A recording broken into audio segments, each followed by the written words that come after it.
Hey, so I've been carrying this grudge around for a while now, and honestly, I feel like it's justified. I ruined my dad's housewarming party a few days ago, and I don't feel even a bit bad about it. In fact, I think he deserved it. But I know I'll probably get a few people telling me I went too far, so I want to lay it all out and let you judge for yourselves. Growing up, I was close to my dad. We lost my mum in a car accident when I was just 5, and for years it was just the two of us. My dad was single until I turned 13, so naturally we built a pretty strong bond. He was my hero, and I was his shadow. I guess it was because of this that things got so weird between us when he eventually met someone. When I was 15, my dad met Nora. At first, I didn't think much of it. She was nice enough, if a bit reserved around me. I always had this underlying feeling that she didn't really like me, but she was polite, and I didn't want to rock the boat. They dated for a few years and eventually got married, but things were manageable as long as I kept my distance. I finished high school, and by then they were firmly set in their lives together. I left for college, and things just changed. When I came back home after graduation, it felt like I'd walked into someone else's house. Nora had dropped the polite act entirely. Suddenly, she was making it crystal clear that she wasn't thrilled about me being around. I thought I was going crazy at first, so I tried talking to my dad about it, expecting him to have my back. But all he gave me was some weak excuse about how she was having a rough time with family issues. I wanted to believe him, but honestly it just felt like he was brushing me off. Still, I pushed through and stayed with them while I looked for a job, though I didn't stick around long. I couldn't stand feeling like a stranger in my own home, so as soon as I could afford a place of my own, I moved out. After that, I kept contact with my dad but avoided seeing Nora whenever possible. And to be fair, it was clear she wanted nothing to do with me either. For the past few years, I've done my own thing, living with my roommate, working and staying out of family drama as much as possible. Then, out of nowhere, my dad calls me to announce that he and Nora are moving into a new house. I was shocked because I knew for a fact his business hadn't been doing well, so I had no idea how he'd pulled off buying a house. But he seemed excited, and honestly, I was happy for him. I congratulated him and even offered to help them move. I showed up, loaded boxes, moved furniture, and even stuck around to help them get everything in order. It felt good, like maybe things between us could be civil again. But that little bit of hope was short-lived, because a few days later, I found out through family members that they were throwing a housewarming party, and I hadn't been invited. I thought it was a mistake at first, so I called my dad to ask him directly. He told me with this tone of forced patience that Nora wanted the party to be just their friends and new family. According to him, she wanted a fresh start without reminders of his past mistakes. That's when it hit me. He was talking about me. In her eyes, I was nothing but a living, breathing mistake he'd made with my late mum. I couldn't believe he'd gone along with this, so we ended up in a full-blown argument. I called him out, saying that by agreeing to cut me out, he was saying he agreed with her, even if he didn't say it outright. He tried to defend himself, saying he was just trying to keep the peace with Nora. But to me, that sounded like a pretty weak excuse. We ended the call with me saying I'd be cutting him out of my life since he'd made it clear that's what he wanted. Feeling hurt, I confided in my maternal grandparents about what had happened, and they were equally stunned. My mom's parents had always treated my dad like family, even after my mom passed. They couldn't believe he'd let Nora call the shots like that and were just as angry and hurt. My grandma even said she thought Nora was acting out of some strange insecurity, like she was competing with a woman who wasn't even around anymore.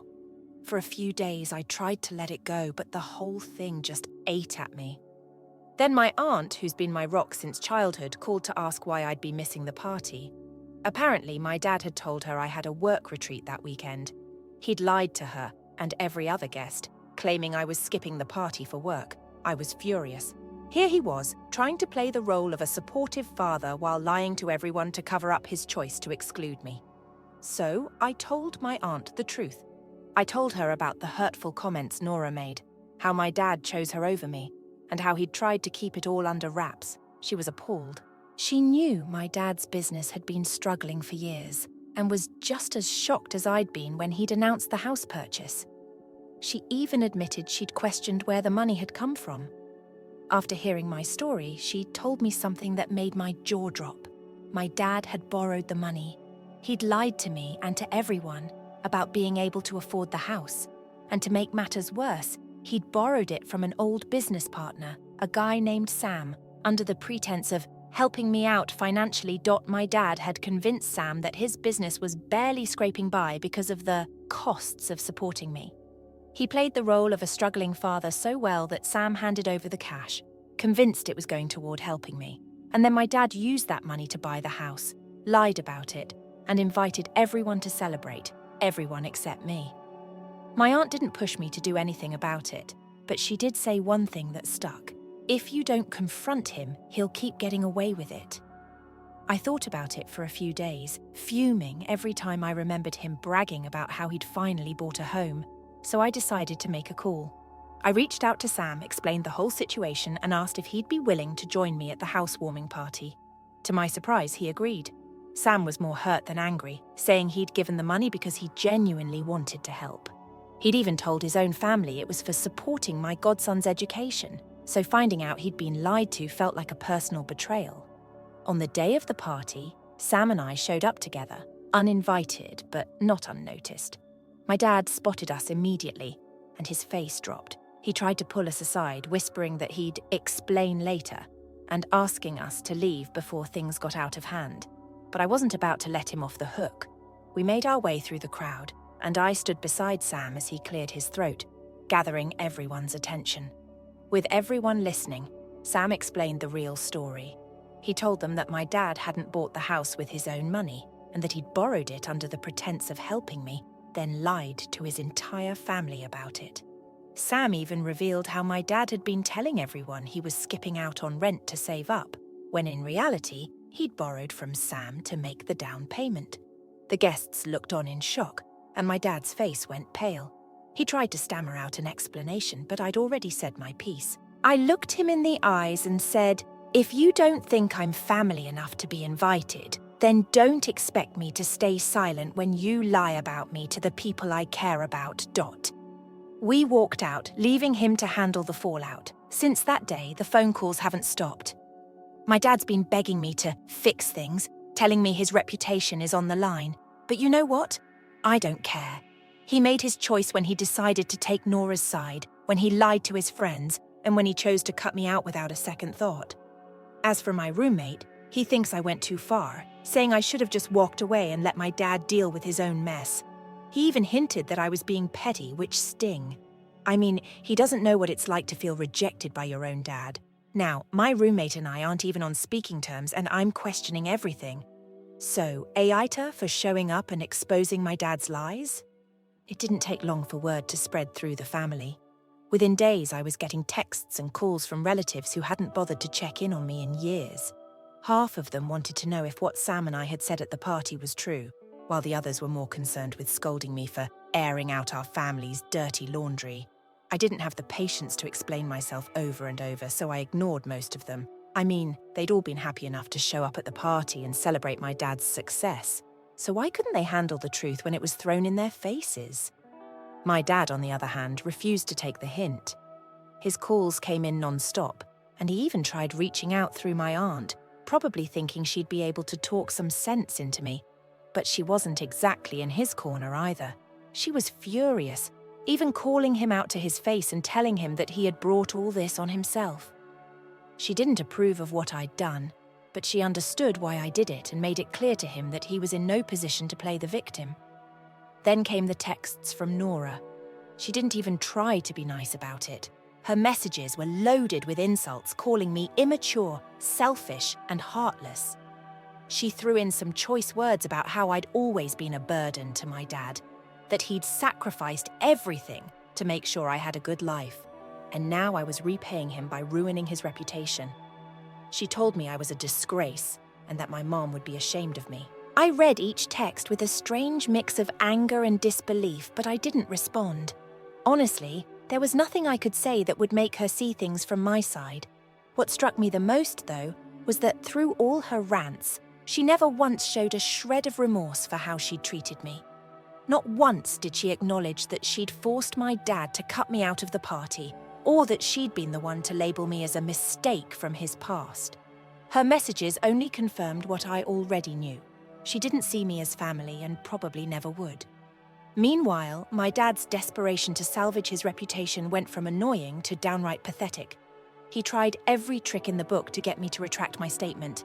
He even went so far as to spin a new lie, telling people that I'd shown up at the party in a rage because I was mad about him moving on with his life.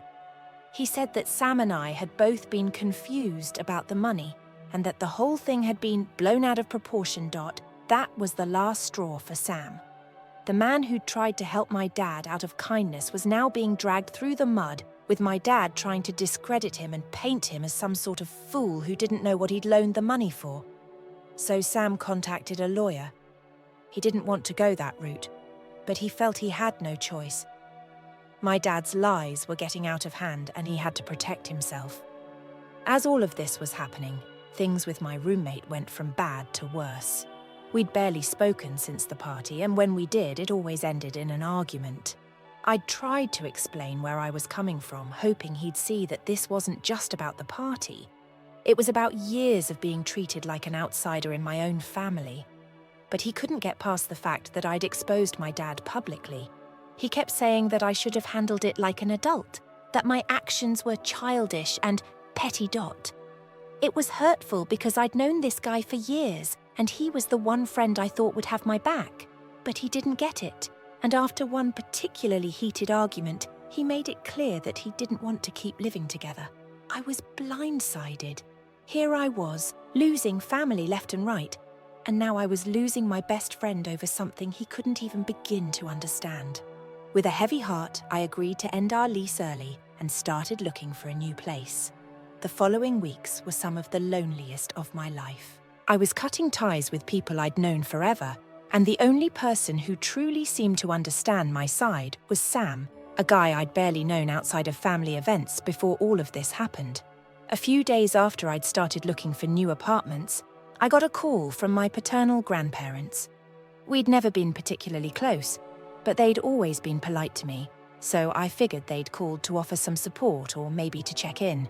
Instead, I found myself in the middle of a lecture about how I'd embarrassed the family and dishonored my father. They accused me of ruining everything my dad had worked for and said I should have handled things privately if I had a problem. I told them, calmly at first, that I'd tried to handle things privately, but it was my dad who lied to everyone, not me. But that only made them angrier. They went on about how they'd never raised my father to be disrespected, and how I'd shown my true colours by turning my back on family. At that point, I'd had enough. I hung up on them, blocking their number right after, and decided I'd had it with people who only cared about appearances. The next few weeks were rough. Sam had filed a formal complaint through his lawyer, and while my dad tried his best to wiggle his way out of it, there was no denying the signed agreement he'd made with Sam. The lawyer's letter made it clear. He either repaid Sam in full or he'd be facing legal action. My dad, with nowhere left to turn, finally stopped calling me, probably realizing that I wasn't going to help him out of the mess he'd created. I'd like to say I felt relieved, but honestly, it was more complicated than that. I'd spent so many years looking up to him, believing he was the one person I could always count on. Now I was watching him destroy his own life, and it was hard to accept that this was really the end of our relationship. By the time the dust settled, I was officially living on my own in a tiny studio apartment across town. My old roommate had cut off all contact, and I hadn't heard from most of my relatives since the incident. I didn't know what my dad was up to, but I figured he was scrambling to come up with the money he owed Sam. My aunt kept me in the loop here and there, updating me on how the family was reacting. Apparently, most of them had taken my dad's side, but she'd stood her ground, telling them they had no right to criticize me for telling the truth. One day, out of nowhere, Nora reached out again, but this time it wasn't to hurl insults. She sent a short, clipped message asking if I'd be willing to meet up and clear the air. I almost laughed when I read it. She'd treated me like I was nothing, pushed my dad to cut me out, and now she wanted to clear the air. I didn't respond. and for the first time I felt completely justified in ignoring her. I thought that was the end of it until my aunt called me a few days later, saying my dad had finally contacted Sam and was planning to pay him back. She said he'd even tried to play the victim again, telling Sam that I'd manipulated the situation and made him look bad out of spite. But Sam wasn't buying it. He'd known my dad long enough to recognize his lies and told him that no matter what he said, he expected to be repaid in full. Hearing that Sam was standing firm was the one bright spot in this whole mess.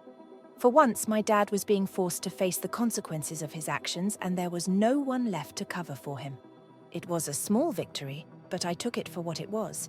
Since then, I've managed to settle into my new life, even if it feels lonelier than ever. I've lost a lot of people, some family, some friends, but I've gained something else: clarity. I see now that family isn't just about blood or loyalty. It's about respect, support, and honesty, things my dad had failed to give me for years.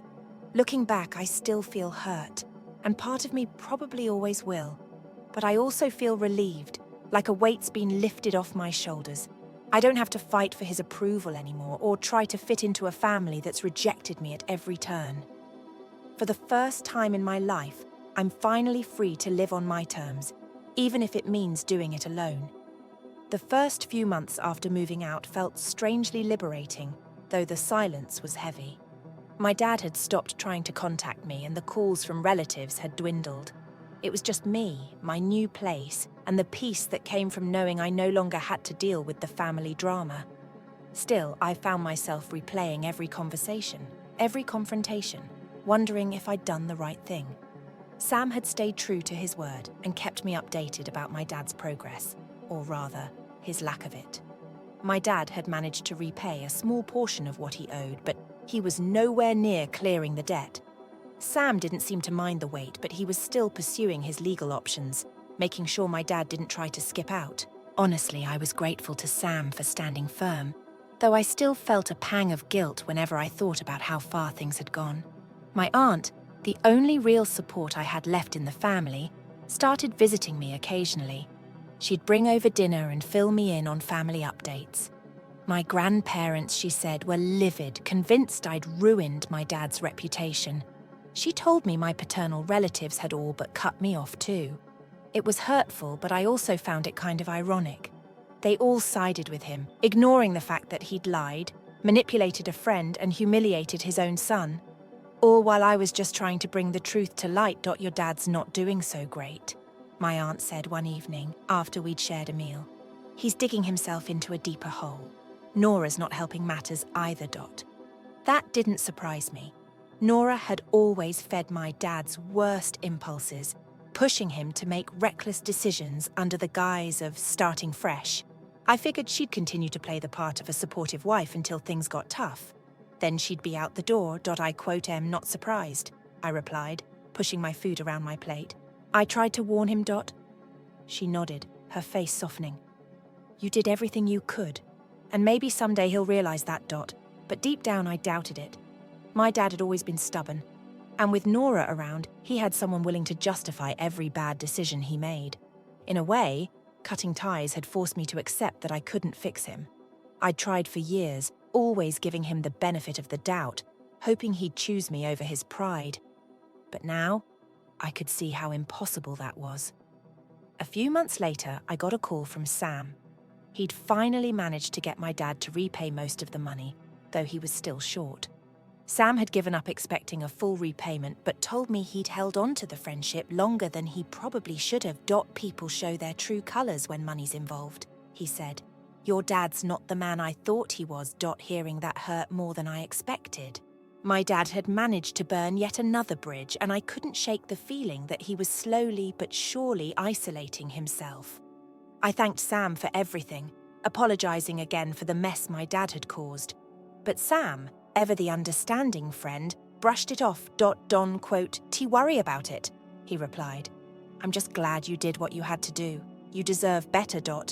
That small reassurance meant a lot. It reminded me that I wasn't crazy for standing up for myself and for wanting a family that valued me and treated me with respect. But it also felt like a final nail in the coffin of any lingering hope I had for reconciliation with my dad. As time went on, I began to focus more on myself, putting effort into building a life I could be proud of. I got a better job, a promotion, and slowly started saving for a future that was mine alone. My social circle grew too. I reconnected with a few old friends, made new ones at work, and even went on a couple of dates. Something I hadn't done in a long time. For the first time in years, I felt like I was moving forward. My aunt, bless her heart, was still my one connection to the family, and I cherished our visits. She was always honest with me, even when it was hard to hear. One evening she mentioned that Nora had left my dad. According to her, the pressure of the debt and the embarrassment of the party incident had finally gotten to her. She'd packed up and moved out, taking whatever money she could and leaving my dad to pick up the pieces. "I guess she couldn't handle the fallout," my aunt said, a touch of bitterness in her voice. I felt a strange sense of justice at the news. Nora had pushed my dad to make those choices, and when things fell apart, she'd bail. It was the sort of selfish behavior I'd come to expect from her, though a small part of me hoped it would be a wake-up call for my dad. Maybe now he'd see the damage he'd caused, the bridges he'd burned, and finally understand what he'd lost. "He's on his own now," I said, more to myself than to my aunt. She nodded. "And maybe that's what he needs, Dot." But deep down, I didn't have much faith that my dad would change. He'd built his life on pride and appearances, and now he was paying the price. Over the next year, I stayed busy with work and my friends, finding comfort in the little moments of normalcy that had once felt out of reach. I'd come a long way since the housewarming incident, and while I still carried some scars, I was healing. I'd stopped blaming myself, stopped feeling like I'd done something wrong by standing up to my dad. One day, out of the blue, I got a message from him. It was short and simple, almost tentative. I quote, "Sorry for everything. I want to talk if you're open to it." I sat there staring at the words, a mix of emotions flooding through me. Part of me had been waiting for this, hoping that someday he'd realize what he'd done. But the other part, the part that had worked so hard to build a new life, was wary, uncertain if this was just another ploy to reel me back in. After thinking it over, I decided to meet him, but I made it clear that this was on my terms. We agreed to meet at a cafe, a neutral place where we could talk without the weight of the past hanging over us. When I arrived, I barely recognized him. He looked worn, as if the past year had drained him of whatever pride he'd once clung to. "Thanks for meeting me," he said, his voice quiet, almost humble. I nodded, unsure of what to say. He started by apologizing, admitting that he'd let Nora influence him, that he'd put his pride above our relationship. He said he regretted the way he'd treated me, that he'd been too focused on keeping up appearances to see the damage he was doing. "I know I can't undo what I did," he said, looking down at his coffee, "but I want to try to make things right, Dot." It was the first time I'd seen him vulnerable, willing to take responsibility. But while his words were sincere, I still felt the weight of everything that had happened. The lies, the betrayal, the feeling of being cast aside, all of it was still there, a reminder that forgiveness wouldn't come easily. "I appreciate your apology," I said finally. "But I'm not sure I can just pretend none of this happened. It's been a long road, and I've had to learn how to live without your support, Dot." He nodded, looking pained but understanding. "I know. I don't expect you to forgive me right away. I just want a chance to be part of your life again, even if it's small." I didn't make any promises, but I told him I'd think about it. And for the first time, I left a conversation with my dad feeling a glimmer of hope. Like maybe, just maybe, we could rebuild something, even if it was different from what it once was. As I walked away, I felt a strange sense of closure. I knew that forgiveness would take time, and maybe I'd never fully trust him again. But I'd taken back control of my life, and that was enough for now. After that cafe meeting, my dad kept his word. He didn't push, didn't flood my phone with messages, and didn't try to guilt me into seeing him more often. It was strange, really. Almost as if he'd finally accepted that if he wanted a relationship with me, he'd have to earn it. And for once, I felt like I held all the cards. I didn't have to keep checking in, worrying about how things were going with him. I could take it as slowly as I needed, and I think he understood that. In the months that followed, we started rebuilding from a distance. He'd text me now and then, just small, casual updates about his day, or asking how things were going at work. I kept my replies short and polite, careful not to let him back in too quickly. But I felt the tension between us easing bit by bit. I began to see a version of him that was humbler, less concerned with appearances, and more focused on trying to make amends. One day, my aunt mentioned that he'd been seeing a therapist. It caught me off guard. I never thought I'd see the day when my dad would willingly talk to someone about his issues.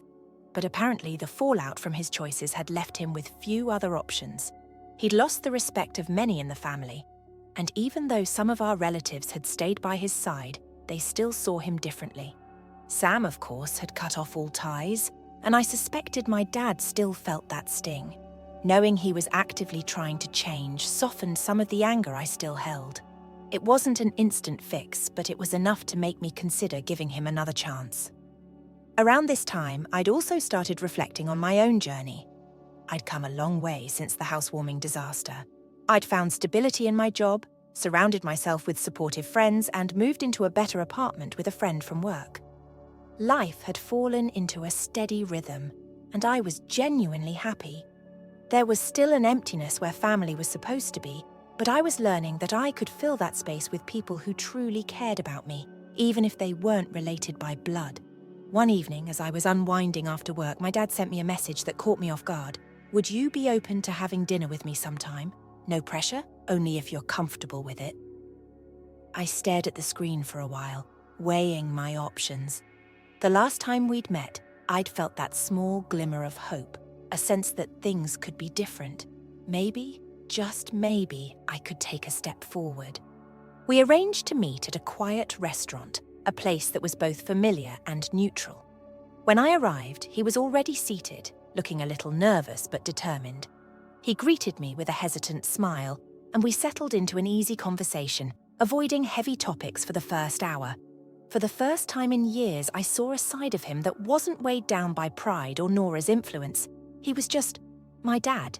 Eventually, the conversation turned to the past year and everything that had happened. "I know I can't take back what I did," he admitted, looking down at his hands. "But I want you to know that losing you made me realize just how wrong I was. I let Nora get into my head and I ignored what really mattered. I'm so sorry for that. Hearing him admit his mistakes out loud without any defensiveness or blame shifting hit me harder than I expected. I could feel a part of me letting go, releasing some of the resentment I'd held onto for so long. "I appreciate that, Dad," I said, my voice steadier than I felt. "But it's going to take time for me to fully trust you again. I've spent a lot of years feeling like I didn't matter to you, like I was just there, Dot." He nodded, a sadness in his eyes that told me he understood. "I can't change the past, but I want to be better for you and for myself.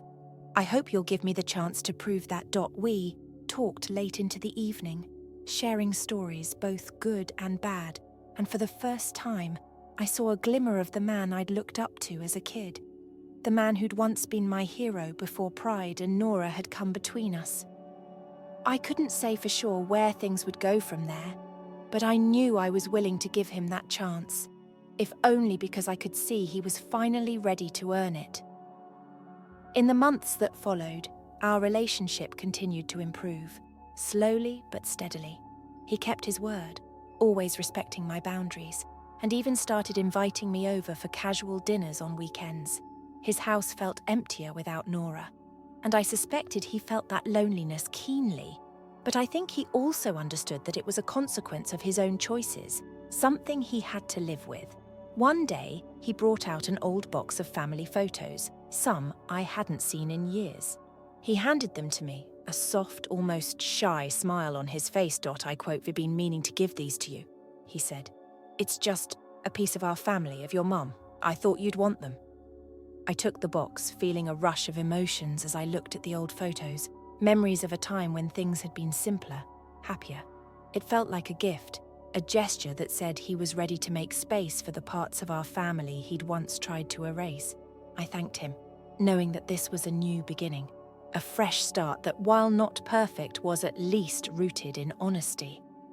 It's been a year since that dinner, and I can honestly say things are different now. My dad and I aren't best friends, and maybe we never will be, but we've found a way to coexist, to rebuild some of the trust we'd lost.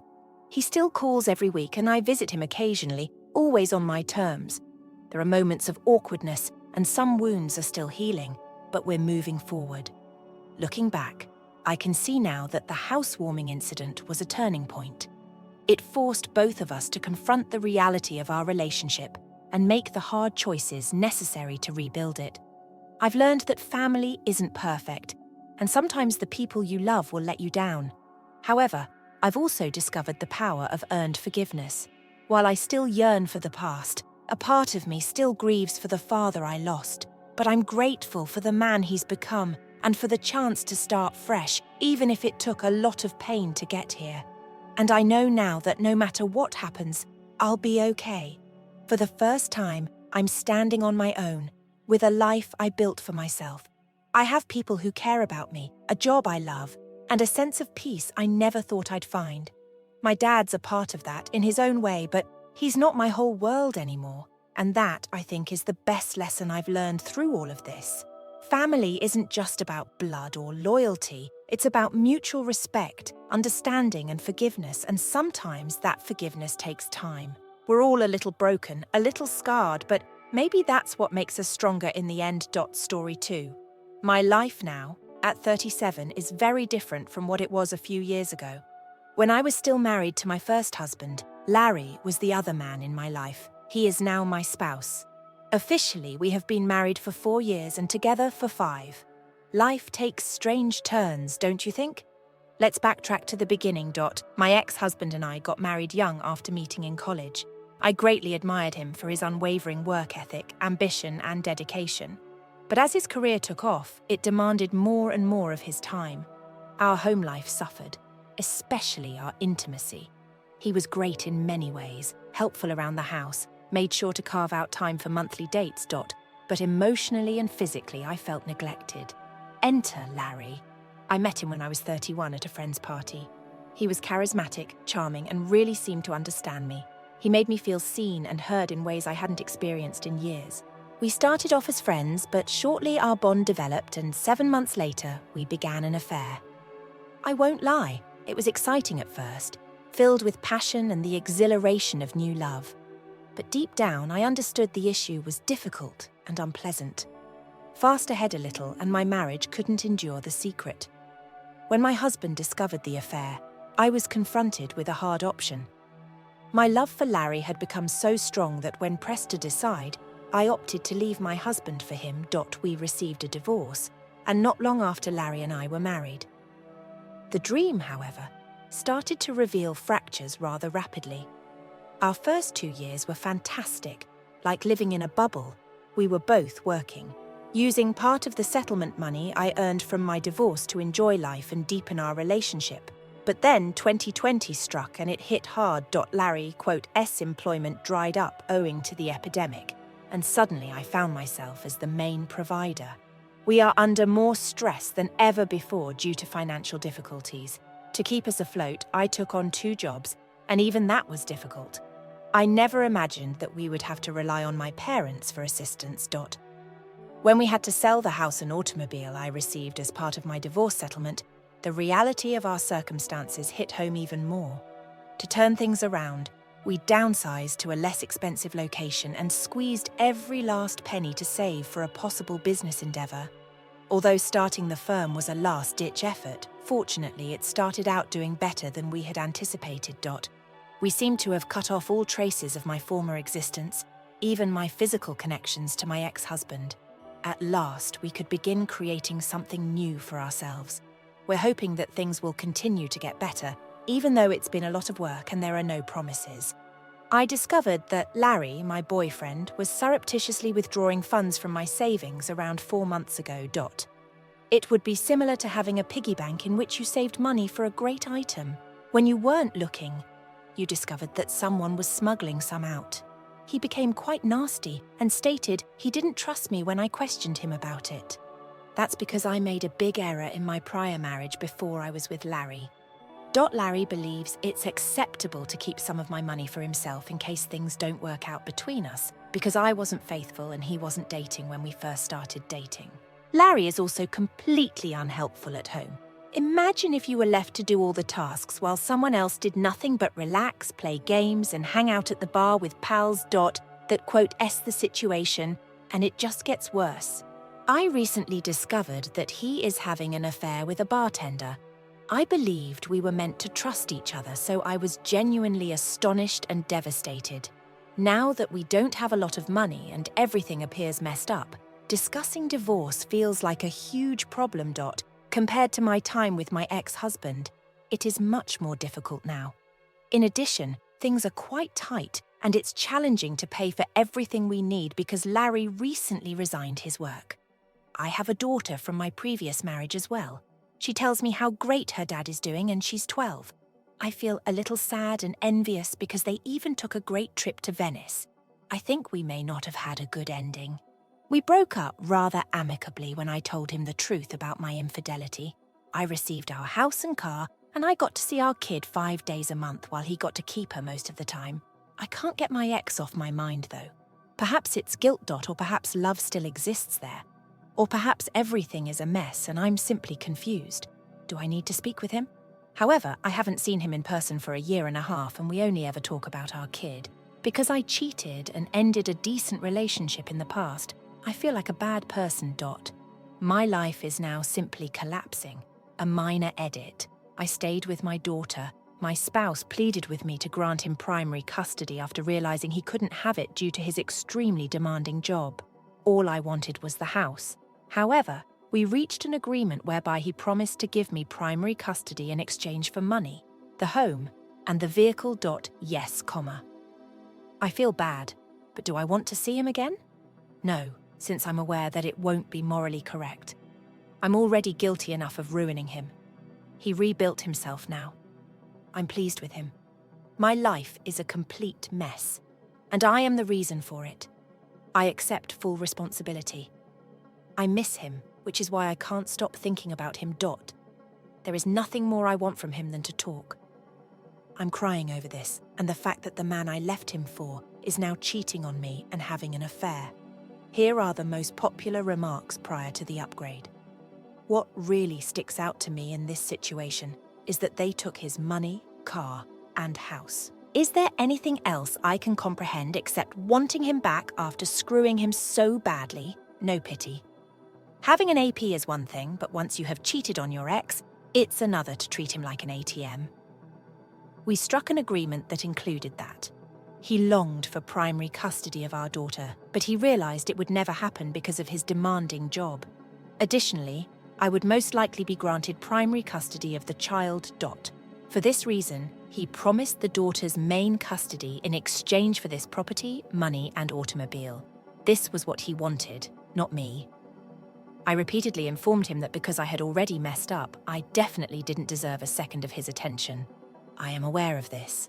There is nothing I can do to alter this. I simply can't get him off my mind. Second comment. Everybody makes errors.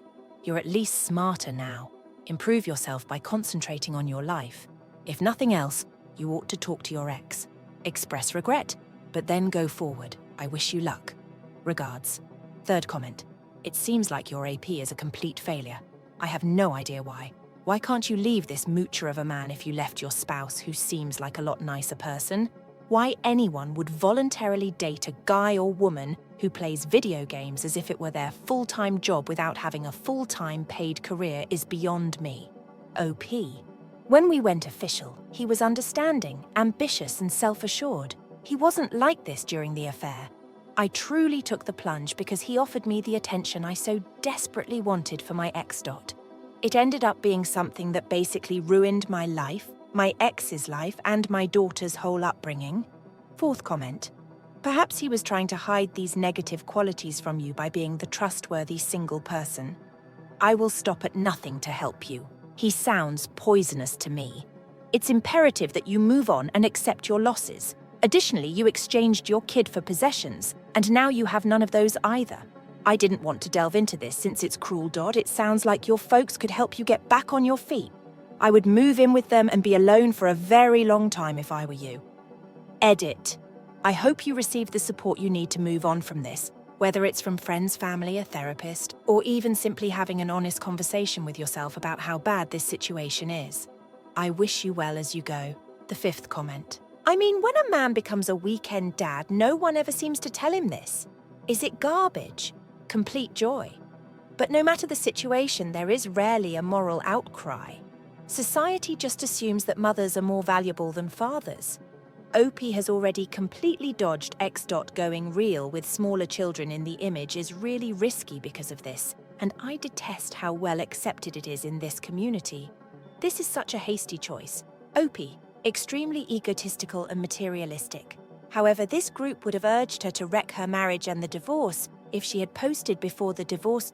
For crying out loud, I didn't trade my daughter Opie. I still see her.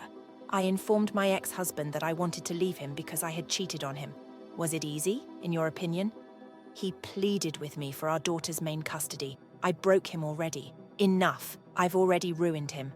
Would it have been okay, in your opinion, if I had been granted primary custody of our daughter and he was given the monetary assets and a 50/50th ownership stake in the house?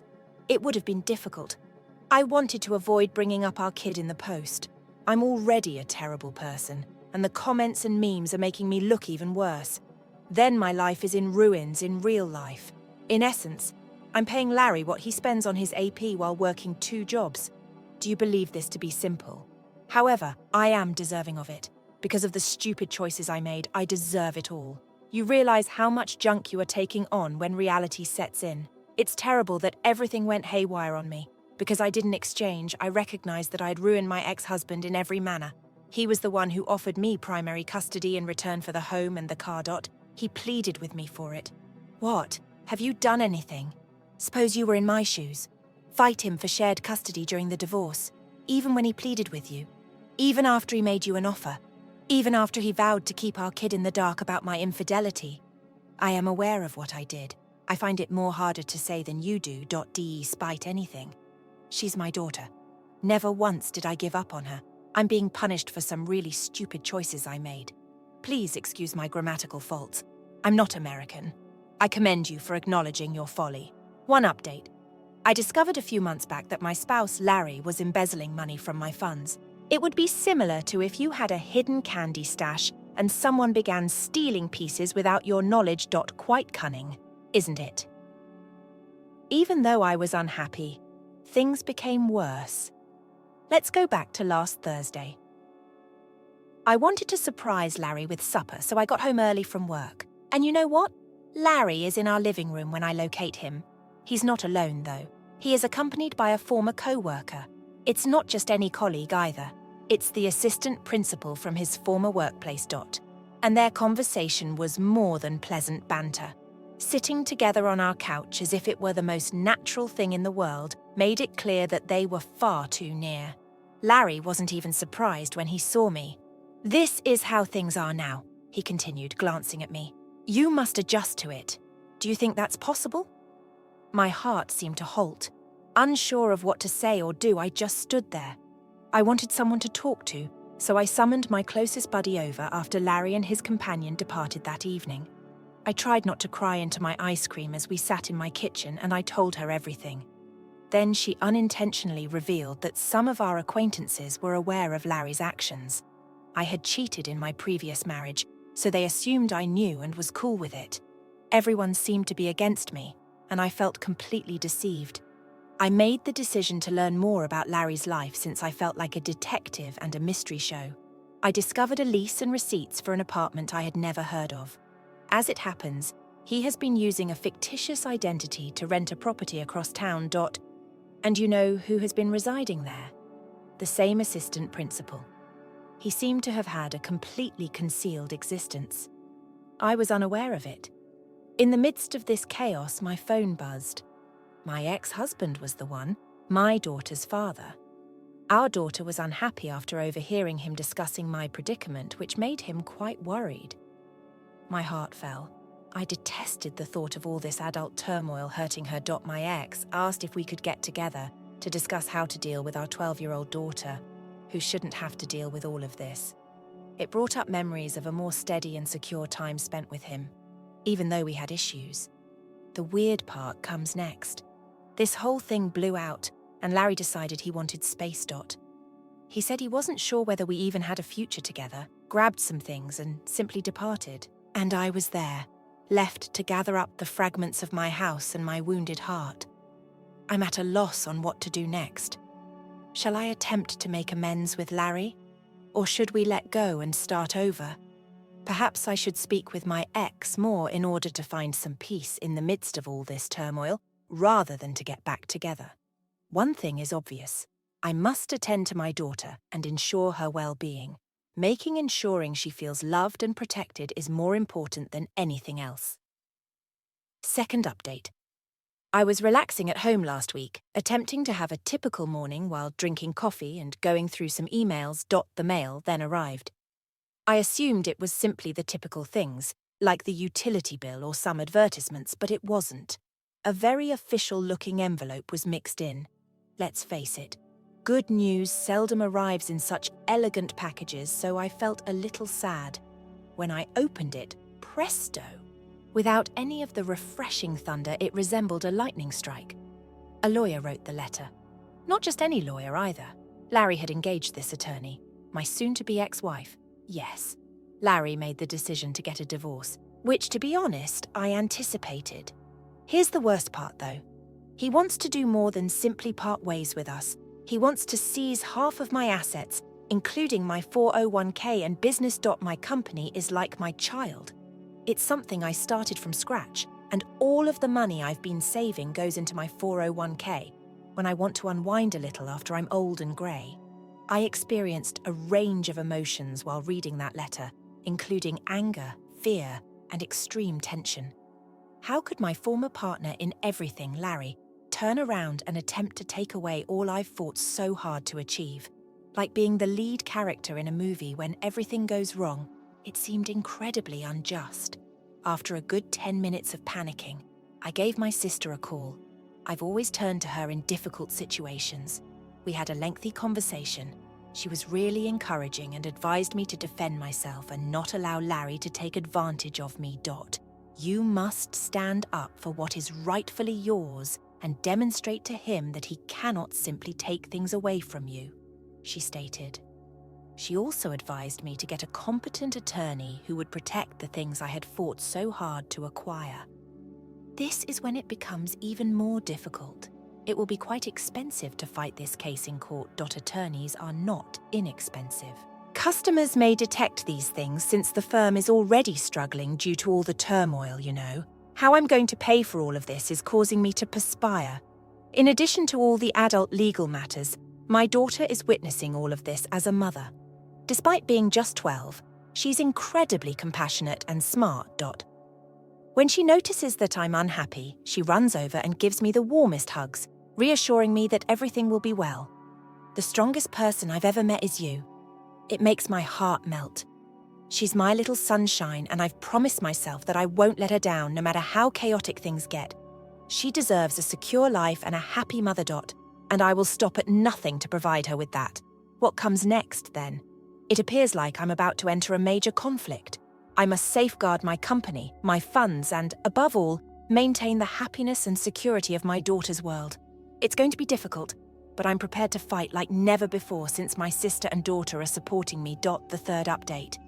All right, so recall how I said that Larry's want to save everything from the divorce was driving things a bit crazy? I had assumed it was the worst things could get, but I was mistaken. I was feeling really depressed and a little confused, and life was about to take another turn.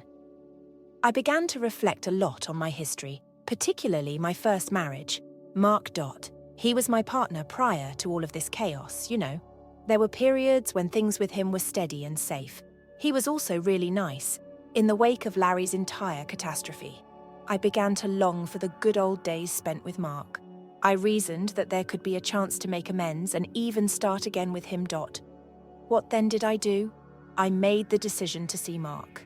Indeed, I went to his residence by car. My heart is pounding wildly. Despite my extreme nervousness, I felt compelled to attempt. I took a big breath and knocked on his door when I arrived, you know. Mark looked very shocked as he opened the door, as if he was shocked to see me standing there. I became nervous and began speaking quickly. Hello, Mark. I am aware that a lot has transpired and that it has been ages.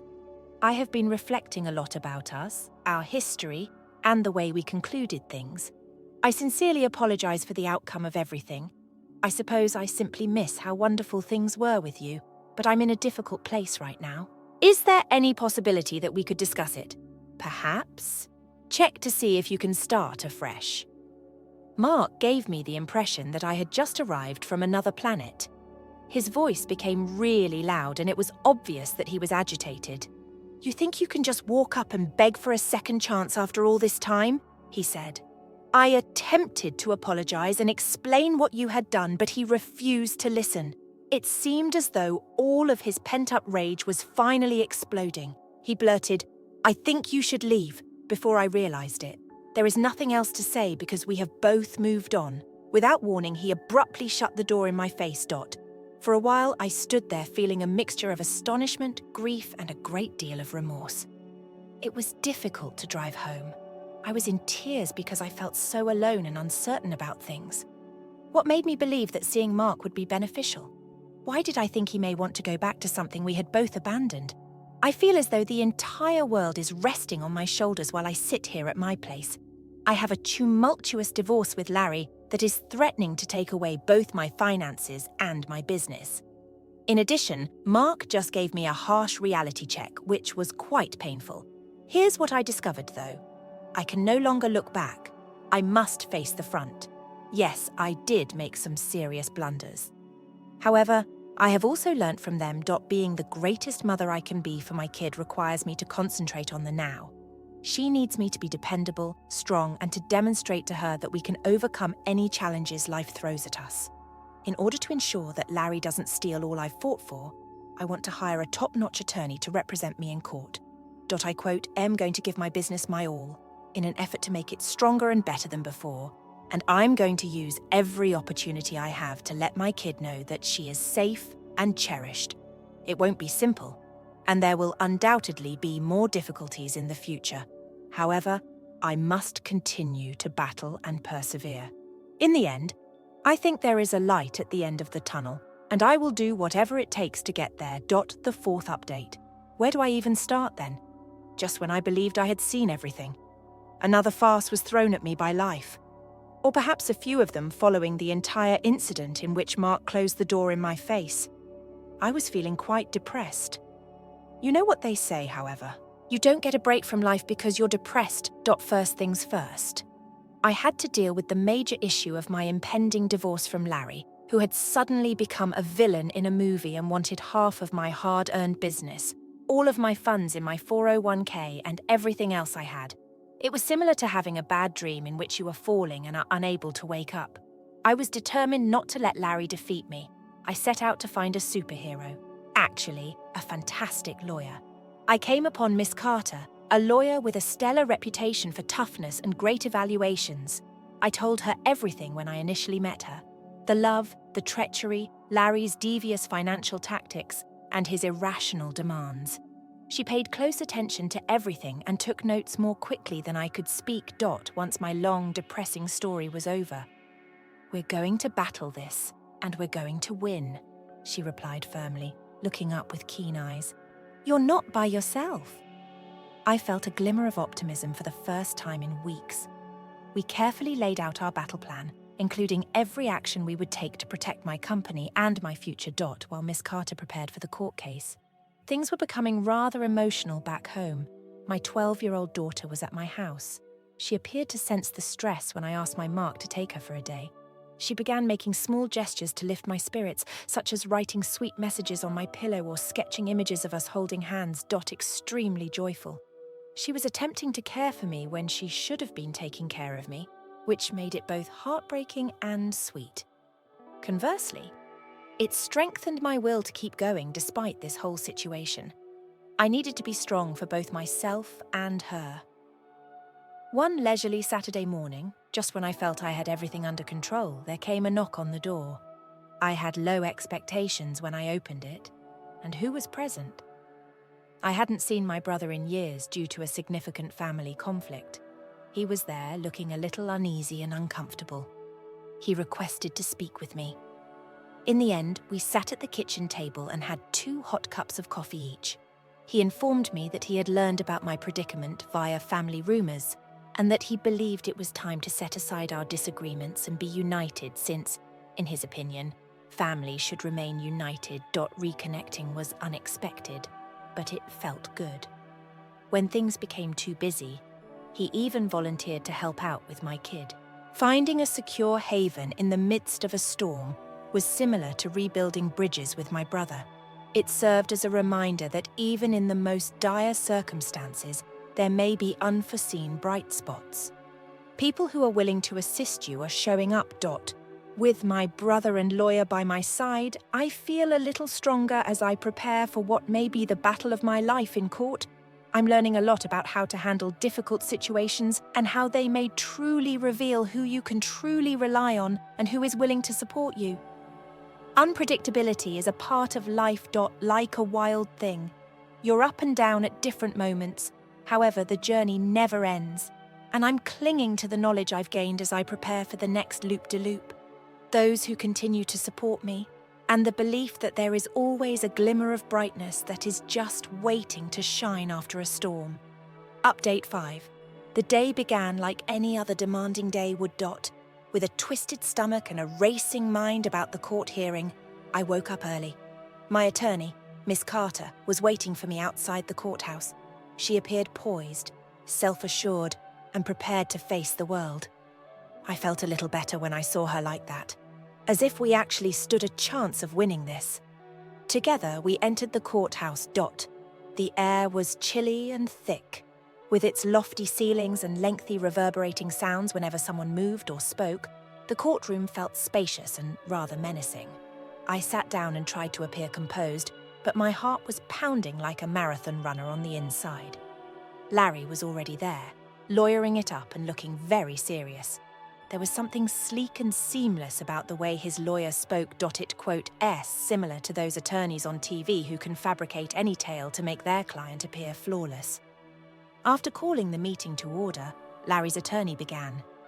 He did a great job of presenting Larry's perspective. He described how Larry had consistently helped me with my business, even when it wasn't financially.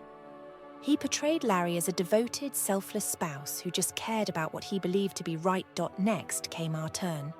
Miss Carter took the stage and made our argument. She was incredible.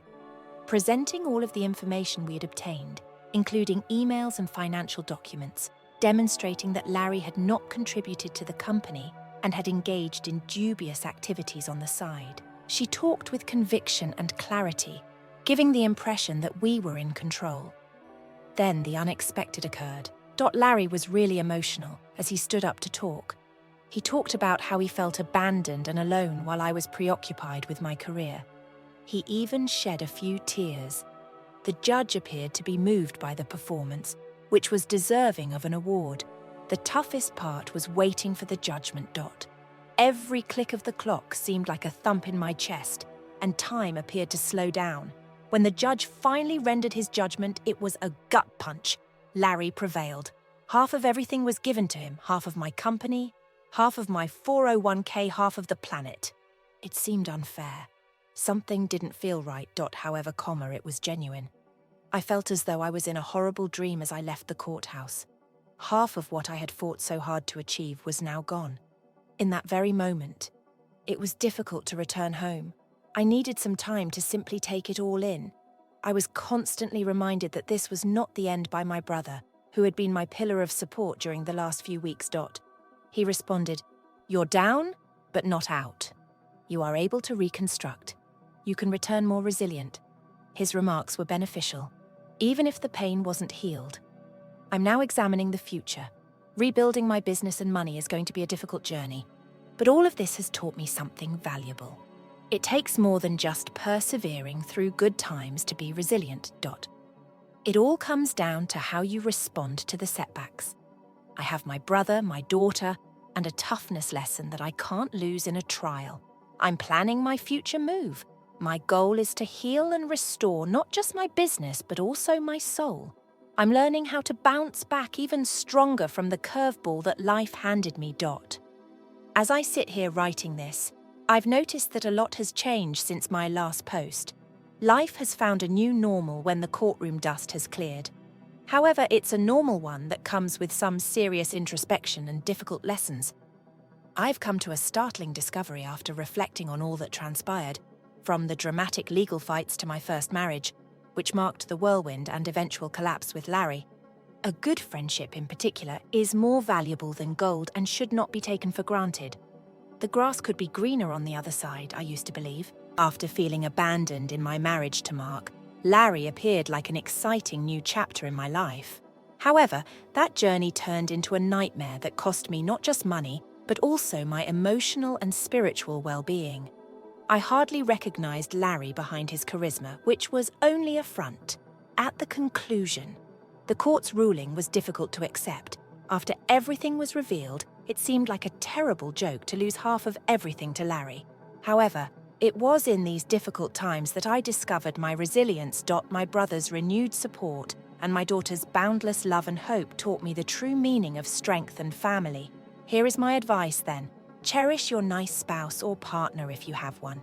Together, work through your issues. Keep lines of communication open and avoid allowing minor disagreements to widen into impassable chasms. I discovered the hard way that while the thrill of new experiences wears off, the profound, enduring comfort of a shared past and respect for one another is uncommon and priceless. I quote, am currently rebuilding my life, my business, my inner circle.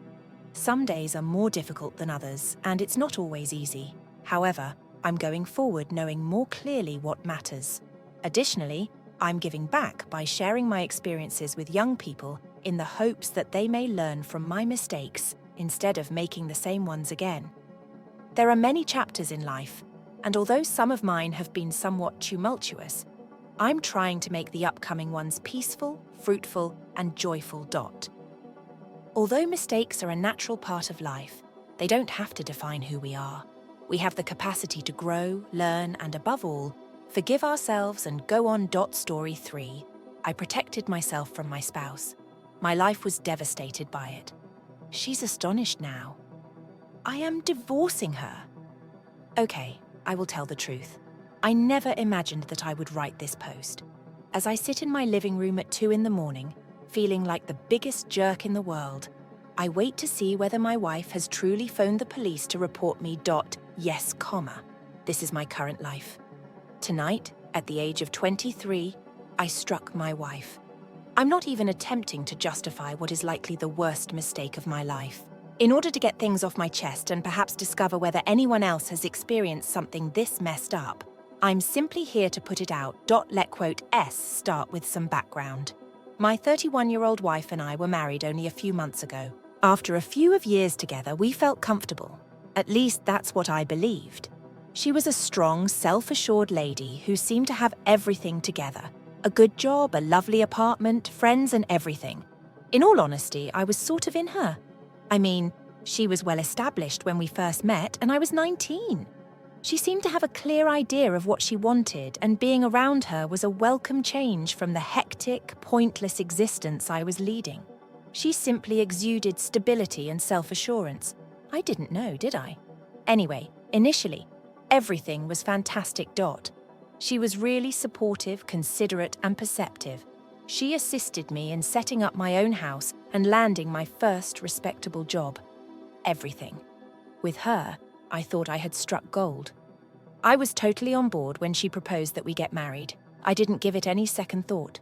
Thinking that I would be with someone who truly had my back made me ecstatic. Indeed, there are several things I may have done better. But you know how love makes you kind of dumb. However, things began to change as soon as we were married. She simply began to behave differently. I'm not even sure how to describe it. She used to be this encouraging lady, but now she would become upset with me over the little thing. She would accuse me of being too untidy or sluggish, despite my best efforts to stay up. Then things worsened. The slightest things would make her upset. Before I knew it, things would get out of hand. By that, I mean that she would start hurling objects, screaming, and occasionally even assaulting me. I initially assumed she was simply under stress. Perhaps she was experiencing stress from our joint move, merging money and juggling all the grown-up responsibilities that no one ever truly tells you. However, it simply continued to occur, getting somewhat worse each time. And this is where I was at a loss on what to do. I kept it a secret. Sincerely, who is going to trust a man when he claims that his wife is assaulting him? Even stating that now seems pitiful. But that's how I felt. I simply accepted it, figuring that perhaps I was the one who was causing the problem. But tonight was something else entirely. I can't really recall how it began, but she became quite irrationally angry after we completed supper. She began screaming at me, accusing me of being unhelpful and unconcerned with her. Then, without warning, she picked up this glass from the table and hurled it at me, bam, directly to the head. It struck me so hard, yet it didn't shatter. Before I could even comprehend that, I saw stars. With her fists flying, she was on top of me. As she screamed that I had destroyed her life, she was literally beating me. And all I'm doing is lying there and attempting to stop her by blocking the hits. I pleaded with her to stop. Simply relax. She wouldn't have it, though. I simply responded. I had no idea what happened to me. I raised my fist and struck her squarely in the face. I felt remorse as soon as it occurred. Her expression suggested that I had just passed a boundary that I would never be able to get back. She retreated from me like if I were a monster, and she began to scream while holding her face. After that, she remained silent. She just woke up, hurried to the guest room, and locked herself inside. She screamed through the door that she was contacting the police when I could hear her crying. She refused to even respond when I pleaded with her not to. And now I'm sitting here not knowing if the police will truly arrive. In any case, I feel like my entire life has fallen apart. I'm not sure whether she really phoned them or if she's just playing a practical joke on me. I'm not this person. In my whole life, I have never struck anyone, much less a lady. I was brought up to trust you. Don't ever do it. And now I'm sitting here contemplating as my head spins. How did I arrive at this conclusion? I can't stop replaying it in my mind, trying to find out what went wrong. The first time she flung anything at me, I might have been better off leaving. Perhaps I should have noticed the warning signs, but I failed to do so. I'm here now. A man waits to be sent to jail after hitting his wife. I quote Niem, feeling so depressed. To be honest, I have no idea what I should do next. I'm probably in trouble if the police show up. When they see her wounded face, I know they'll think I'm a monster. Perhaps I am. As I sit here and look at the clock, I'm debating whether or not to go. However, I have no idea where I would go. I don't currently have any relatives or friends nearby that could take me in. The worst aspect, too, she seems to be receiving precisely what she wanted, and I can't get rid of that feeling. Somehow, she is one. Sitting here like a fish on a hook, I am the fool, awaiting the inevitable. Indeed, it's possible that others may criticize me for marrying her. Perhaps they will argue that the age difference ought to have raised suspicions, or that I was foolish to believe that I would be genuinely desired by someone like her. I understand. Now I see it. However, I was only a young girl in love at the time. I thought I had discovered a wonderful person. The first person who ever gave me a sense of value was she. And that hook, line, and sinker convinced me. I can't stop thinking about how much fun we had together before we were married. I was wondering if she was fooling me or if any of it was genuine. As soon as we said, "I do," it was as if she had flicked a switch. I also had the chance to see the real her. After tonight, I feel as though I've revealed my worst side to her. We both seem to have been concealing our true selves, and now that it's all out, it looks terrible. That's where I'm at then. A man who struck his wife. I'm waiting to find out if I'll be spending the night behind bars. I quote, am not even sure what to ask if anyone has experienced something similar. Suggestions? Whether anyone is listening, I'm not sure whether there's any advice that will resolve this. I appreciate you listening to me. Just getting it out there makes me feel a bit better. I didn't anticipate this post going viral and everyone requesting, and here it is then. The cops arrived at my house. Like they were coming for a narcotics raid, they pounded on the door. I wanted to run, simply put my belongings in a bag and go immediately. However, I froze. I was aware that this could not be avoided. It is strange. The cops pursuing you in a movie seems so distant. However, when it truly occurs, everything seems to become numb.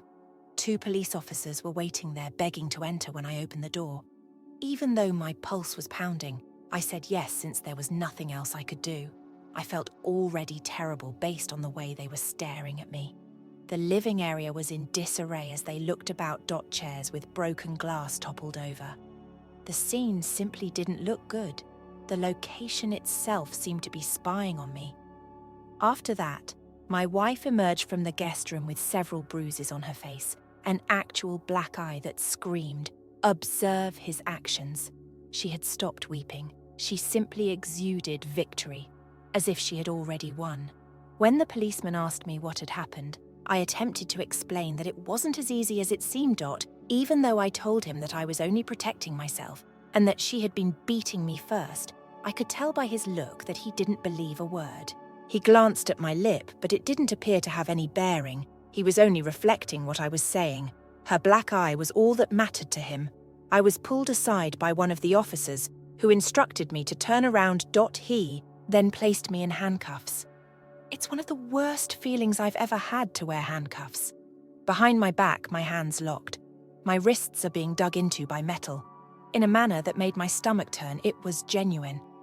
As they led me to the squad vehicle, I could sense the murmurs and the glares of my neighbours peering through the windows. I was being placed into a police cruiser in front of people who had previously just thought of me as the person who would mow his lawn or take out the garbage. Never in my life have I felt so vulnerable and ashamed. Occupying the rear seat, I seemed to be operating automatically. I hardly paid attention to the officer telling me my rights. The entire night, the glass striking me, her fists and me punching her back was replayed over and over in my head. I couldn't stop thinking how this happened, and all I could think about was how I'd broken this huge rule that I vowed never to break, even though I knew I'd hit her in self-defense. They took my fingerprints, my picture, and the entire mug shot when we arrived at the station. Deal. I had the impression that I was dreaming a nightmare, as if my life couldn't really be like this. I kept expecting to wake up, but reality kept becoming more and more apparent. I was informed that I was being detained on a misdemeanor charge of domestic abuse and violence. It seemed as though the words had their own weight. They mentioned it was my first transgression, but it didn't cheer me up. I was then placed in a holding cell. There was a strange scent, a combination of perspiration and bleach, and it was frigid. I felt the concrete beneath me as I sat on this rough seat and gazed at the grey walls. In other cells, I could hear conversations. One man talking to himself, another shouting to be let out. I sat quietly, trying not to cry. I felt too numb to even respond, even though I wanted to scream or weep. Hours went by. You don't learn anything from them, just let you sit and think about it. I was stranded there until Monday since it was Easter weekend. No explanations, no calls. I'm sitting there feeling more depressed than I've ever been. I was aware that my wife was most likely at home, giving everyone her version of events and casting me in a negative light. Indeed, I could have earned some of it. However, I had a terrible feeling that she would omit the bit when she struck me first, flung the glass, and continued pressing until I lost it. I finally received my call on Sunday. I was at a loss for who to contact. I don't get along well with my family, and to be honest, I was too embarrassed to tell them what had occurred. I felt alone, so I simply sat there, looking at the phone. I eventually had the opportunity to see a judge on Monday. After reviewing the charges, they warned that I might spend up to a year behind bars. For one night, the truth hit me like a ton of bricks. It was a foolish night that I will always regret. It was like entering a completely new world when they released me. Not even my wallet or phone were with me. I didn't know if my wife would still be at the house or where she was. I kind of hoped she wasn't. All I wanted to do was go back to sleep and act like nothing had happened. She was gone when I got home. No explanation, no note. The house is empty. It hurt more than words can express because she had also taken the dog. I owned that dog. I had him when I was 16 years old. She didn't even like him, Dot. They were always complaining about the barking and shedding. Nevertheless, she took him. It dawned on me then. Her goal was to destroy me. Winning the fight alone wasn't enough for her. She had to strip me of everything that mattered to me. It was like she wanted to erase me. I sat down in the middle of my empty living room, looking around at all the chaos, the broken glass, the tipped-over furniture, everything left as it was from the fight, Dot. It looked like a crime scene, and, in a way, I guess it was. This was where everything came crashing down. This was where my life took a turn I never saw coming. I called a couple of places looking for a lawyer. Turns out lawyers aren't cheap, and I just lost my job because I couldn't show up after the arrest. Dot. My boss didn't want to hear my excuses. He just wanted to keep his record clean, so he fired me on the spot. I felt so lost.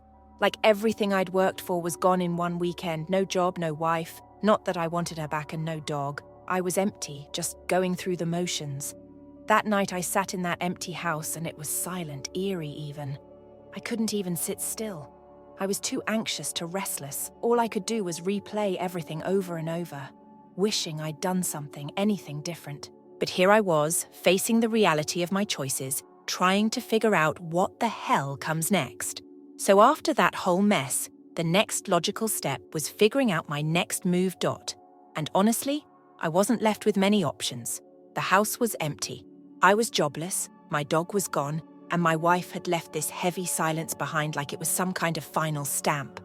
The one place I could think to go was my parents. We hadn't really been close since I got with my wife, but they were all I had now. I knew they'd be surprised to see me on their doorstep, but I didn't know if they'd be angry or relieved. They weren't supportive of the partnership from day one. They felt the age disparity was unusual and, well, that I was making a mistake. I assumed they knew something I didn't or saw something I couldn't, but at that point, I was prepared to take the chance that they'd let me in, even if it meant surrendering my dignity. Dot. When I got there, I knocked on the door and just waited. My stomach a complete disaster. My mum opened the door, and for a single second I feared she may slam it in my face. Instead, she simply looked and I could see she was trying to figure out if I was actually standing there. Then she stepped aside and allowed me enter without a word. Dot. That moment was such a great relief. It seemed like a small amount of normalcy in a world that was utterly upside down. My dad was in the living room and he looked astonished too, but he didn't say anything. They just let me sit down, and for a time we sat there in quiet. I assumed they were waiting for me to speak, but it was hard to find the perfect words. Finally, I told them everything. How things had changed once we were married, how that last battle transpired, and how she had changed into someone I didn't recognize. I didn't hide anything from you. It hurt and, well, it was just embarrassing. But I had to tell the truth. I could see Mum was taking it all in, even though she was silent and only nodded as I talked. I wasn't treated like a monster by her. She seemed dejected, as though she had anticipated this but hoped she was mistaken. In silence, my father listened, only looking at the ground. I thought they would be upset or say, "We told you so," when I was done. However, they didn't. All they did was listen. And I didn't feel completely alone for the first time in days. My mother said, "What are you going to do now?" when I finished speaking. I didn't know. I informed her that I had lost my job, that I was facing charges, and that I had no idea where my wife was or whether she had returned. I was unable to remain at the house. Not the way it felt just now. Furthermore, I had no funds to fall back on. It seemed like all of the safety nets I believed I had been pulled out. My mum shocked me at that point. She didn't question why I had married her or provide criticism. "Just remain here as long as you need to," she added. Those remarks really got to me. I didn't anticipate it at all. To be honest, I felt as though a burden had been lifted. It was only then that I became aware of how heavy everything felt. My dad then raised his voice. Although he's a calm person who avoids emotional situations, he looked at me and said, "You need to protect yourself if she's been hurting you. We'll assist you in solving this." He didn't appear upset or disheartened. He simply had a determined appearance. It seemed as though he had already determined that they would support me regardless of my actions. We sat and discussed our next course of action. In addition to considering a divorce, my mother advised hiring a lawyer to assist with the expenses. The word struck me hard: separation. The more I considered it, the more I understood that it was the only way to get out of this problem. Even if it seemed so final. There was no return to the previous state of affairs. Not after all that had transpired. For them, my mother's offer to assist with the lawyer's fees was significant. They didn't hesitate, even though I knew it was a lot to ask, and we aren't exactly wealthy. My mother eventually got up and prepared dinner for us. It was simply soup and sandwiches, but it was the first substantial meal I had had since everything fell apart. It seemed like I could finally breathe again, as I sat there dining with my folks after running on coffee and worry. I was unaware of how much I missed the sense of simply being at home and protected. I was lying in my old room that night, looking up at the ceiling. Being back felt weird. I had the impression that I had stepped back in time, and I half expected to wake up and discover that this was all a nightmare. I knew it wasn't, though. All I had to do was figure out how to put my life back together after it had fallen into disarray. For the first time, I thought it may be doable, but I had no illusions that it would be simple. My mother scheduled a meeting with a lawyer she knew for the next day. She kept the fact that she knew him from work a secret. She works as a police officer, but in the end, I worked it out. He consented to assist with the divorce as well as the costs, assured me that we would proceed cautiously. There was no assurance that things would turn out well for me, and I still faced the possibility of going to jail. However, it was a beginning. I had a plan now, at least, something to cling to. It was like pulling off a band-aid to leave my wife. However, it felt worse every time I considered returning or remaining with her. I kept thinking about the triumphant expression she had given me when she realized I would be the one going to jail. It wasn't love. That marriage wasn't even typical. I had been too blind to notice it until it was almost too late, but it was twisted. The days that followed were filled with paperwork and legal sessions. My parents didn't push, and I didn't talk to them very often. They would bring me food, check on me, and give me room when I needed it. They never made me feel that way, but I felt bad about returning, like I was a burden. They simply insisted that I wasn't alone and that they were happy I was home. In retrospect, I see how fortunate I was to have them. They were the only people who supported me when it really counted, yet I had spent so much time believing they were against me and didn't understand my decisions. That sense of finally being understood was like a lifeline for me, even though I realized this may not mean anything to anyone reading this. That's where I am at the moment, trying to put my life back together one day at a time while living in my former room and completing the legal paperwork. It's not simple, and there are days when I feel like I'm barely surviving. But I'm overcoming it. For the first time, I'm beginning to think that there could be a way out of this, even if I have no idea what the future contains. I finally received a call from my lawyer after spending a few days merely sitting in my old room and completing legal papers. After researching my wife's past, he discovered that I wasn't the only person to experience this with her. She did really have a record. Accusations of domestic violence, a restraining order issued by her former spouse. She had somehow managed to hide all of this from me.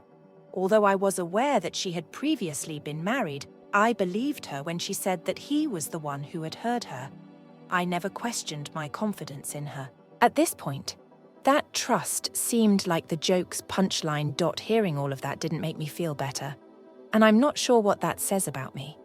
It made me feel worse, if anything. How could I be so blind, for example? I was certain that I had discovered someone exceptional, someone who understood me, who wouldn't be happy to have someone older and more seasoned, someone who appeared to have everything worked out. I considered myself fortunate to have struck it lucky in some sort of love lottery. As it happens, I was only the next person in line. The attorney wanted to know if I wanted to prosecute her with assault and property damage. I didn't know at first. It seemed like I would be stuck in this mess if I brought this whole thing to court. Then I remembered my dog, though. To me, he was more than simply a pet. I had him in my life, and she had only abducted him to harm me. I realized then that I couldn't ignore this. Even if it meant enduring this entire situation to the very end, I had to defend myself. So I told my attorney, yes, let's proceed. I had had enough of letting her steer the story. I'm beyond being the one that remained silent in order to maintain harmony. I wanted to put a definitive end to this chapter of my life. My attorney promised to begin the procedure. We would proceed with the divorce and the charges after filing the restraining order. It was hefty, like a choice that could only go horribly wrong.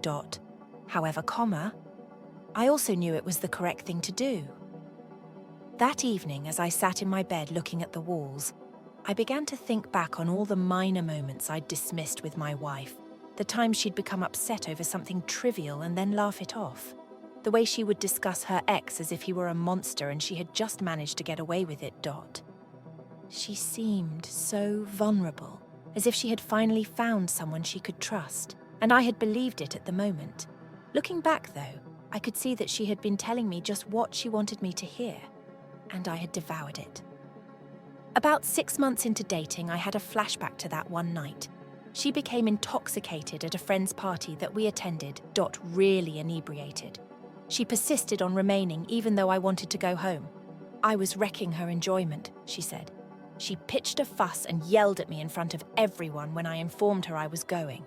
I believed at the time that I could have done something wrong and that it was just a bad night. However, it was now clear to me that she was only attempting to manipulate me by making sure I had visited her, will. Perhaps that's simply the way it is while you're in it, but I'm not sure why it took me so long to see the indications.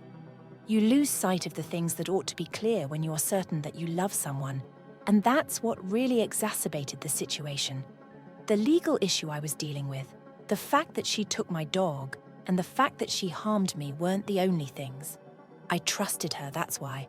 I genuinely think she was beneficial to me. I now had to own that I had been totally mistaken. My dad came on my door the following morning and asked if I wanted to have breakfast with him. Even though breakfast was merely toast and eggs, it seemed like the tiny bit of normalcy I needed. For a while, we sat in quiet. Then he inquired about my well-being. I told him the truth, that I was having trouble, that I felt foolish and ashamed, and that I wanted to go away from it all. He simply nodded without saying anything. He seemed to understand everything I was not saying, though. I took a stroll around the neighborhood after breakfast. I felt like a totally different person, even though everything appeared to be the same as it had while I was growing up. I kept running across old acquaintances and neighbors who had grown up with me. I questioned whether they were aware of the predicament I was in or if they had heard anything. Being at home but not feeling like I belonged was an odd sensation.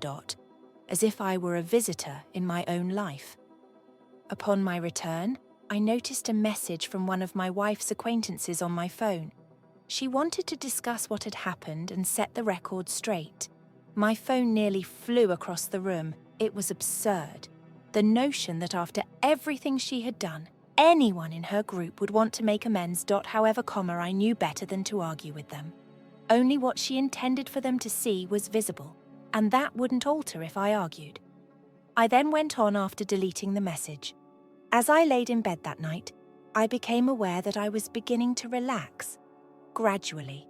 Although it wasn't simple, it seemed as though all of the memories, rage, and uncertainty were finally beginning to go away.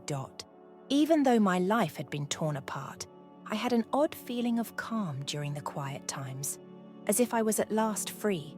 I wasn't over it, don't get me wrong. Not at all. There were days when I felt angry. There were times I felt foolish for falling for her games. However, the weight decreased little every day. My parents were present.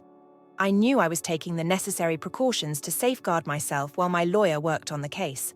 I came to the realization that I had been living under her authority and allowing her to dictate how I lived, and that perhaps, just possibly, I was reclaiming my life. I knew there would be additional challenges along the long journey ahead. However, I felt in control for the first time in a long time, and that tiny flicker of optimism was all I needed to keep going. Okay, so I proceeded to petition for divorce. Since she was going to be served at her office, I must admit that I felt a great deal of relief. It was the first step in putting a stop to this entire ordeal. Since I thought this was the end of the journey, I didn't really intend to provide a summary here after filing. Then the texts continued to arrive. People continued asking, and I thought perhaps explaining how things had transpired had been helpful. Here it is. There was nothing for a while after I filed. No messages, no unexpected visits, nothing. Perhaps that was the end of it, I thought. I began to believe that she could have agreed to it. Perhaps all that would need to be done would be to sign some paperwork and end the relationship. However, one day she arrived at my residence, but I had cameras set up this time. After what had happened, I was not going to take any more chances. She arrived with a bag full of items, drinks, my favourite munchies, and a lengthy letter of apology written by hand. It appeared as though she was about to cry. She apologised to me, that she was so angry that she hardly recalled anything from that night, and that she never intended to destroy my life. She began discussing the error she had made. She hoped she could undo everything. I saw her put on this entire performance while I stood there. None of it made sense to me. I didn't even open the letter or touch the goodies. All I wanted from her was one thing. My dog is missing. I asked her directly. That was my only concern at the time. She stated she didn't have him while giving me a wide-eyed expression as if she didn't understand what I was talking about. But that's not all I know about her. When she lies, her face flushes. And sure enough, her face was suddenly wearing the same look. I threatened to file for a restraining order and filed charges if she didn't return my dog. She eventually broke down and acknowledged it at that point. She admitted to me that she had abducted him, but she also claimed that he had fled when she had left a door open. She made an effort to sound concerned, but it was clear that she didn't. My heart fell. I had owned this dog since I was 16 years old. He was not only a pet, he belonged to the family. The thought of him being gone simply broke my heart. What could I do, though? She had already released him. Furthermore, I didn't know whether I would ever see him again. Then I ordered her to go out. She also received the divorce papers a few days later. I hoped that she would realize we were done and go on, that this would finally be the end of it. Naturally, though, it wasn't. She returned, sobbing and pleading for another opportunity. She insisted on telling me how much she loved me and that we couldn't sacrifice everything for a puppy. I noticed red at that point. Even if losing my dog was enough to make me want her out of my life forever, I assured her that this was about more than just my dog. I informed her that she was manipulative and abusive, and that she urgently required medical attention and treatment. I wasn't going to be the one to solve her problems because she was having serious ones. She was fortunate that I hadn't filed additional charges, and I made it plain that all I wanted was a divorce, a fresh start, and to never see her again. She literally punched me again right on my porch after losing it at that point. However, I had the cameras rolling and was prepared this time. She attempted to change the situation once more when the police showed there, claiming that I was holding her there and that she had struck me in self-defense. However, the cameras were honest, and they removed her.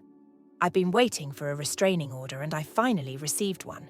Since everything happened a few weeks ago, I visited every local animal shelter in the hopes of finding my dog. He's nowhere, though. It hurts me a bit harder every time I return empty-handed. I can't seem to go past the feeling that I've lost a piece of who I am. I can't stop thinking about all the times I let her to abuse him. I disregarded every warning indication. I feel as though I failed him, placing him in a dangerous circumstance. Her ex-husband called me one day. He wanted to tell me about his experience after hearing about it all from some acquaintances we had in common. He informed me that she had committed a similar deed to his own, that she was skilled at seeming to be sorry, vowing to change, and persuading him to remain longer than he ought to have. He seemed to be summarizing my life as I listened to him. Everything was consistent, including the way she would cry and apologize before immediately reverting to her previous behavior. He told me not to allow her to entice me back in and advised me to break off all contact and move on. Hearing that I wasn't alone and that it wasn't just me felt wonderful in a strange sense, but it also strengthened my resolve to keep going and never turn around. I had had enough of her, the lies, the manipulation. People keep telling me that because I'm no longer in this marriage and the legal problems have mostly been settled, I should be glad. It doesn't seem like a joyful ending, but I'm glad it's almost finished. My dearest companion, and the one constant in my life, my dog, passed away. I can't stop thinking about the times I didn't defend myself. Because I believed I loved her, I always excused myself. The hardest thing is that, not only did I lose him, but I also realized how much I had let her to dominate me. It has meant a lot to have everyone here support me. The constant reassurance that I'm not alone has come from all of the letters and comments. That there are individuals who are concerned about me and want me to succeed. It's still difficult on certain days. I occasionally experience remorse, rage, and the question of whether I will ever totally heal. However, I remind myself that I succeeded. I've regained control of my life and have my family and some new pals. On certain days, it seems like the toughest thing in the world is pushing ahead. However, I'm aware that every step I take puts more distance between me and what she endured. I could be limited to that for the time being. Continue, one day at a time. I hope to find peace at some point in the future.